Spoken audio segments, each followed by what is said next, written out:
તોફાની તત્વો બેફામ બન્યા છે। કોઈના બાપની બીક નથી એ લોકોને। જાગનાથ મહાદેવની ચાલીનો એ વિસ્તાર કે જ્યાં પથ્થરમારો થયો છે। સામાન્ય બોલાચાલીમાં હિંસક હુમલો કરવામાં આવ્યો। 100 લોકોના ટોળાએ હંગામો મચાવ્યો છે। ઘર વાહનો એ તમામ વસ્તુઓને નિશાન બનાવી છે અને નુકસાન પહોંચાડ્યું છે। વીજળી અને ગેસના મીટરો તોડ્યા છે। મારી સાથે મારા સહયોગી ઇરશાદ જોડાયા છે ફોન લાઈન પર। ઇરશાદ, શું મામલો છે ને કેમ આ તોફાની તત્વો આટલા બેફામ બન્યા છે? શું કારણ હતું એની પાછળનું?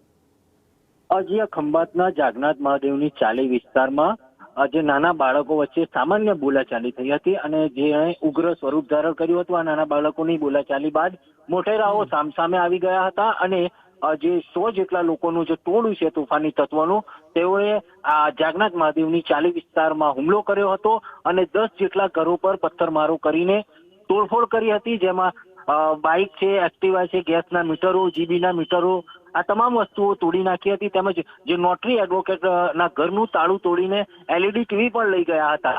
આ બે સમાજ વચ્ચે આ પથ્થરમારો થયો હતો અને ત્યારબાદ પોલીસ દોડી આવી હતી અને પોલીસે આ મામલે ચુસ્ત બંદોબસ્ત ગોઠવ્યો છે અને તોફાની તત્વો સામે કાર્યવાહી હાથ ધરી છે। અત્યારે શું સ્થિતિ છે ઇરશાદ? હજી હાલ પોલીસ દ્વારા બંદોબસ્ત ગોઠવી દેવામાં આવ્યો છે અને જે તોફાની તત્વો હતા તેઓની ઓળખ કરીને તેઓની વિરુદ્ધ કાર્યવાહી હાથ ધરવામાં આવી છે। ઠીક છે, આભાર આપનો સમગ્ર માહિતી માટે।